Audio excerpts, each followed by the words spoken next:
تو جناب supreme court آدم کی کہ پہلے انہوں نے ہمارے بتدریج پہلے وہ کیا تھے جی یوسف رضا گیلانی صاحب، پھر اس کے بعد نواز شریف صاحب، یہ نکالے گئے، اب یہ تیسرے کی تیاری ہو رہی ہے. میں تو پہلے بھی کہہ رہا تھا اس وقت دیکھیں کہ منافقت کا کیا عالم ہے کہ پاکستان تحریک انصاف کے خلاف چھری چل گئی ہے. یہ جو تخت لاہور کی لڑائی چل رہی ہے اس میں جنہوں نے نشانہ بنانا تھا انہوں نے پی ٹی آئی کا ایک قلعہ گرا دیا ہے، ان کا وزیر اعظم ذبح کر دیا عدالت کے ذریعے. لیکن منافقت کا یہ عالم ہے کہ بول ہی نہیں رہے. کیوں؟ کیونکہ انہوں نے پتا کہ آج ساڑھا ڈگا، کل یہ والا ہم نے وزیر اعظم پاکستان کا گرانا ہے، اس کے ذریعے گرانا ہے. کوئی شرم کرو یار، کوئی تھوڑی سی حیا کر لیں. آپ نے بالآخر پاکستان کے عوام کے ووٹوں کے اوپر ہی کھیلنا ہے. آج نہیں تو کل عمران خان صاحب کا ابھی تو کیس یہ ہے نا کہ جی کہ فوج کے ساتھ ہی مل کے چلا جا سکتا ہے اور پاکستان کی فوج مجھے اڈاپٹ کرے. تو فوج کا کندھا گیا تو عدلیہ کا کندھا استعمال کر رہے ہیں. تو عدلیہ خیر اپنا گیم کھیل رہی ہے اور لوگوں کو شرم نہیں آتی، شرم نہیں آتی ہے. میرے پاس میں انفارمیشن کی بنیاد کے اوپر آپ سے بات کرنے لگا ہوں. یہ پہلے بھی میں نے بات آپ کے ساتھ شیئر کی تھی کہ ایک سنگل ہینڈڈلی کوئی بندہ اس چیز کو ڈیل کر رہا تھا. انہوں نے کہا کہ جی کہ ہمیں وہ 3 جج مانگ رہے ہیں، ہمیں 3 جج دینے پڑیں گے، دینے چاہیے، صلح صفائی کے ساتھ چلنا ہے، صلح صفائی کے ساتھ چلنا ہے. 3 جج دے دیے، پھر بھی بھائیں دے موڈ ٹھیک نہیں سی ہو رہے. انہوں نے کہا ہون کی چاہیے تھا. انہوں نے کہا اٹارنی جنرل کون ہوتا ہے جڑا تسی اپی لا رہے ہو. اٹارنی جنرل بھی انہوں نے ان کو دے دیا. اس کے باوجود آخری رات کو کہا کہ نہیں 3-2 کا فیصلہ آپ کے حق میں آئے گا. پھر وہ پٹھا کم ہو گیا. اب اس کے اوپر جو ہے کہ یہ چل کیا رہا ہے، ہو کیا رہا ہے. اصل سوال یہ ہے. میری انفارمیشن ان سے جو یہ ڈیل کر رہے ہیں، جن کو ڈچ کیا ہے جسٹس بندیال صاحب نے، کچھ لوگوں کا یہ کہنا ہے کہ جی کہ ہمیں ڈچ کر دیا گا. ہمارا ایک ستارہ جو تھا وہ عدلیہ کے اس ستارے درخشندہ ستارے کے ساتھ وہ کیپ ان ٹچ تھا. معاملات 3 جج بھی کہتے دیتے. پیپلز پارٹی نون لیگ کی مخالفت کے باوجود پیپلز پارٹی کی مخالفت زیادہ تھی. میں یہ آن ریکارڈ کہنا چاہ رہا ہوں، نون لیگ کی بھی تھی. آج جو ہے وہ جو وزیر قانون ہے انہوں نے معافی مانگ لی اس بات کے اوپر کہ میرا اپنا نقطہ نظر کچھ اور تھا، میں نے پارٹی کے کہنے کے اوپر ووٹ دیا. وہ جو ہوتی ہے نا جوڈیشل کونسل جو ہوتی ہے، وہ کمیٹی جو ہوتی ہے ججوں کی اپوائنٹمنٹ سے متعلق جو کمیٹی ہوتی ہے، تو جوڈیشل کمیشن، تو اس میں نے چیف جسٹس کے حق میں ووٹ جو ہے وہ پارٹی پالیسی کے تحت دیا. تو بہرحال وہ پارٹی کو منوایا کس نے تھا؟ سوال یہ ہے کہ ان پارٹیوں کو جو کھڑی تھی کہ نہیں کہ ہم نے یہ جو چیف جسٹس پاکستان ہے ان کے اوپر اعتبار نہیں کیا جا سکتا، بندیال صاحب کو کیوں دینے ہیں 3 جج؟ یار سیدھی سی بات ہے کہ آپ نے تلوار ان کے ہاتھ میں دی، لیں ہمارا سر قلم کریں. تو انہوں نے سر قلم کر دیا آپ کا. تو اب تماشا یہ ہے، بہرحال تماشے سے پہلے میں آپ سے یہ جو شیئر کرنے جا رہا ہوں وہ بات وہ یہ ہے کہ جی کہ کچھ لوگ یہ کہتے پائے جا رہے ہیں کہ پریشان ہونے کی ضرورت نہیں ہے، چیزیں جو ہیں وہ کنٹرول میں ہیں.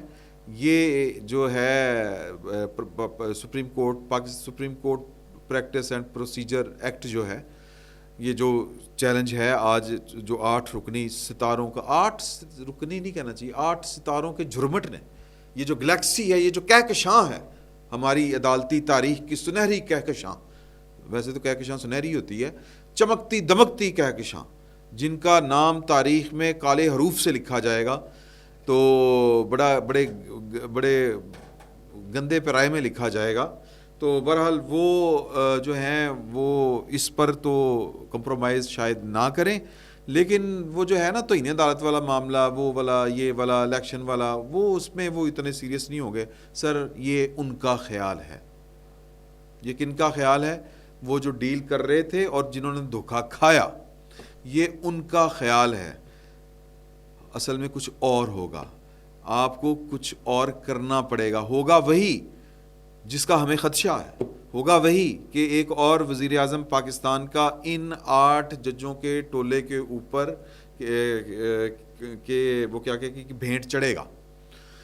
تو کوئی گل نہیں، میں تو خیر اس بات کے اوپر آمادہ ہوں اور میرا یہ خیال ہے کہ کوئی بات نہیں، آپ ایک اور وزیر اعظم لے آئیں. یہ ایک وزیر اعظم گراتے ہیں، آپ دوسرا وزیر اعظم لے آئیں. یہ پاکستان کی پارلیمان کے خلاف توہین عدالت لگاتے ہیں تو لگائیں. آپ یہ آپ کا بنایا ہوا یا جو ابھی نافذ العمل جو قانون ہونا ہے یا آپ کا جو پروسیجر ابھی چل رہا ہے، ابھی قانون نافذ نہیں ہوا اور وہ چیلنج ہو گیا اور اس کے اوپر نوٹس ہو گئے ہیں. نوٹس انہوں نے پتہ نہیں کس کس کو کر دیے ہیں، یہ تفصیل میرے پاس پڑی ہوئی ہے.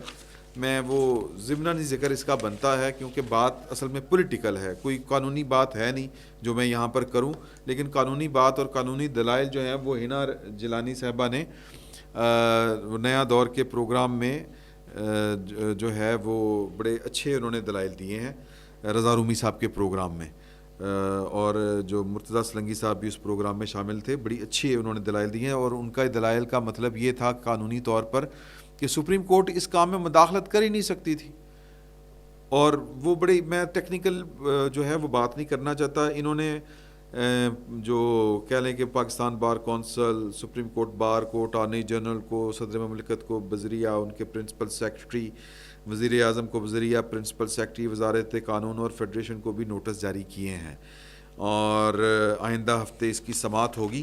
یعنی انہوں نے اس کو ایک طرح سے نتھی کر دیا ہے کہ ہم اس کے خلاف کچھ بھی کر سکتے ہیں. دنیا بھر میں اصل میں پاکستان کا مسئلہ یہ ہے کہ جس طرح ہم نے دو کام کرنے ہیں. ایک کام کرنا ہے کہ ہمارے پیٹ میں کچھ ہو نہ ہو، ہمارے گھر میں دانے ہو نہ ہو، تو ہم نے ایک لال قلعے کے اوپر جھنڈا لہرانا ہے. پہلی بات یہ، کیونکہ پاکستان تو قائم ہی اس لیے ہوا تھا کہ اس نے عالم اسلام کا جھنڈا پوری دنیا پہ لہرانا ہے. ایک تو ہم نے یہ کام کرنا ہے. دوسرا ہم نے جو اس سے بھی بڑا کام کرنا ہے وہ ہم نے پہیہ ایجاد کرنا ہے. یہ جو دنیا نے پہیہ ایجاد کیا ہے نا، یہ پہیہ ٹھیک نہیں ہے، یہ گول گول گھومتا ہے. ہم نے کچھ اور طرح کا پہیہ ایجاد کرنا ہے. یعنی پوری دنیا میں یہ بات طے ہے کہ دنیا بھر کی پارلیمان جو ہوتی ہے وہ سپریم ہوتی ہے. یہ پارلیمان کے بارے میں یہ ایک علامتی طور پر بات کہی جا سکتی ہے کہ دنیا کی کسی بھی ملک کی پارلیمان کے پاس یہ اختیار ہوتا ہے کہ وہ اگر چاہے تو جو مرد ہیں ان کو کہہ دے کہ وہ مرد نہیں ہیں، وہ عورتیں ہیں، عورتوں کو وہ مرد ڈکلیئر کر دے. یعنی وہ کہہ دے کہ آج سے مرد وہ تصور ہوگا جس کے سر کے اوپر دو سینگ ہوں گے، یا آج سے مرد وہ تسلیم کیا جائے گا جس کے سر کے اوپر دو کان ہوں گے کھوتے رہے. تو سر وہ یہ کام کر سکتے ہیں، یہ قانون بنا سکتے ہیں. یہ میں ایک علامتی طور پر یہ بات کر رہا ہوں. یہ پاکستان میں طے ہونا باقی ہے کہ سپریم کورٹ جو ہے وہ جائزہ لے سکتی ہے کہ پارلیمان نے کیا قانون سازی کر دی ہے. سر 12 کروڑ 26 لاکھ 8,200 کے قریب تازہ اعداد و شمار کے مطابق پاکستان میں ووٹر ہیں جو اپنے منتخب نمائندے کر کے پارلیمان تشکیل دیتے ہیں اور وہ بیٹھ کے روزمرہ کے معاملات کو چلانے کے لیے قانون سازی کرتے ہیں. یہ 8 جج یہ ارسطو ہیں، یہ ہوتے کون ہیں؟ یہ بیٹھ کے، میں تو کہتا ہوں کہ پوری کی پوری سپریم کورٹ بھی بیٹھ کے پارلیمان کے اوپر کوئی حرف ملامت نہ کہہ سکتی ہے، نہ ان کے اوپر کوئی حرف اعتراض اٹھا سکتی ہے، نہ ان کی کسی کارروائی کا جائزہ لے سکتی ہے. یہ پارلیمان کے ہمارے یہ ہم پاکستان کے عوام نے سپریم کورٹ بنائی ہے. یہ سپریم کورٹ عرش سے نازل نہیں ہوئی. یہ جو جج صاحبان ہیں یہ ان کے اوپر کتاب نہیں اتری. یہ جج صاحبان پیغمبر نہیں ہیں، اللہ معاف کرے. نبوت کے دروازے ختم ہو چکے ہیں. نبی پاک صلی اللہ علیہ وآلہ وسلم کے بعد کوئی نبی نہیں آئے گا. تو یہ اور کون ہے؟ یہ سوال یہ پیدا ہوتا ہے. یہ سوال اب پوچھے گا کون؟ یہ بڑا اہم سوال ہے. سر یہ پارلیمان نے پوچھنا ہے اور بڑے طریقے سے پوچھنا ہے. اور یہ جو اپنی حد سے نکل گئی ہے سپریم کورٹ کے 8 جج چیف جسٹس پاکستان کی قیادت اور سیادت میں، ان کو ان کی واپس اپنی حد میں لانا ہے اور بڑے طریقے سے لانا ہے. اور یہ بڑے طریقہ جو ہے یہ پاکستان کی پارلیمان جو ہے یہ جو عوام کی دانش کا مظہر ہے، بڑی ہوش مندی کے ساتھ ان کو سپریم کورٹ کو اس کی اوقات میں واپس لانا پڑے گا. اب حکمت اس میں کیا ہے؟ کبھی حکمت زبان سے ہوتی ہے، کبھی حکمت جو ہوتی ہے وہ ڈنڈے سے ہوتی ہے. مجھے کوئی بار نہیں یہ کہنے میں، نہ کوئی باک ہے نہ کوئی آر ہے کہ پاکستان کی سپریم کورٹ جو ہے وہ دستی نمٹ سکتی ہے سپریم کورٹ کے ججوں کے ساتھ، ان ججوں کے ساتھ جنہوں نے آئین کا حلیہ بگاڑ دیا، جنہوں نے آئین کو لپیٹ کے رکھ دیا. تو یہ اب وہ معافیاں مانگ رہے ہیں. مطلب آپ جرنیلوں کے اوپر نہ چھوڑیں معاملات. آپ سیاست دان ہیں، آپ اپنے معاملات آپ خود ڈیل کریں. یہ جو ہے نا کہ جی کہ عمران خان صاحب کو آپ لے کے آئے تھے اور آپ ہی یہ والا گند سمیٹیں, یہ اکیلے ان کے اوپر نہ چھوڑیں, آپ بھی کچھ حرکت کریں اور فیصلہ, آخری فیصلہ آپ کریں. اگر آپ کو کوئی کہتا ہے کہ نہیں جی کہ یہ چیزیں ٹھیک ہو ہم کر رہے ہیں, تو سر ان سے پوچھے کہ کس طرح ٹھیک کر رہے ہیں. کچھ چیزیں ان کے بس کی نہیں ہوتی سر, وہ اتنے تیز لوگ نہیں ہوتے, طاقتور ضرور ہوتے ہیں لیکن اتنی ڈائمنشنز میں ان کا دماغ کام نہیں کرتا. سادہ لوگ ہوتے ہیں, وہ سیدھے ہاں جی دشمن سامنے ہے اڑا دو, وہ انہوں دی تو سوچ ہے ہوندی ہے, دشمن ادھر گیا ہے ادھر کر دو. وہ جو ہے وہ لیئرز کے ساتھ, باریکیوں کے ساتھ, حکمت کے ساتھ, اور بڑی جس کو ہم کہتے ہیں نا پولیٹیکلی تھنکنگ, وہ کریٹیکل تھنکنگ, وہ میرا نہیں خیال کہ وہ لیول ان کا ہوتا ہے.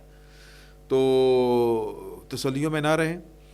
پاکستان کی پارلیمان کو چاہیے کہ جوائنٹ سیشن میں سپریم کورٹ کے ان ججوں کو جو اس وقت سیاست کر رہے ہیں, جنہوں نے سپریم کورٹ کو تقسیم کیا ہے, ان کو معذرت کے ساتھ, بڑی معذرت کے ساتھ, یہ الفاظ بولتے ہوئے مجھے تھوڑی سی تکلیف ہو رہی ہے, لیکن ان کو جھاڑ پلانی چاہیے.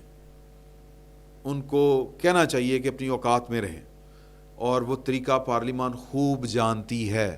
اگر یہ پارلیمان کو چلانے والے, پارلیمان میں بیٹھنے والے, ان کو یہ طریقہ نہیں آتا تو سر استعفے دو, گھر واپس آ جاؤ, یہ حکومت سپریم کورٹ کے سپرد کر دیں. انہیں کہیں کہ جی کہ آپ پہلے یہ ملک فوج نے چلا کے دیکھ لیا ہے پچھلے 75 سال, اور ان میں سے بھی 30-35 سال ڈائریکٹلی اور باقی انڈائریکٹلی. تو اب آپ سپریم کورٹ کے چیف جسٹس صاحب, اب آپ آئیں اور اب برادر ججوں کی کابینہ بنائیں, آپ بھی شوق پورا کر لیں, یہ ملک چلا کے آپ بھی دیکھ لیں. یہ حل ہے, ان کو شرم دلائیں.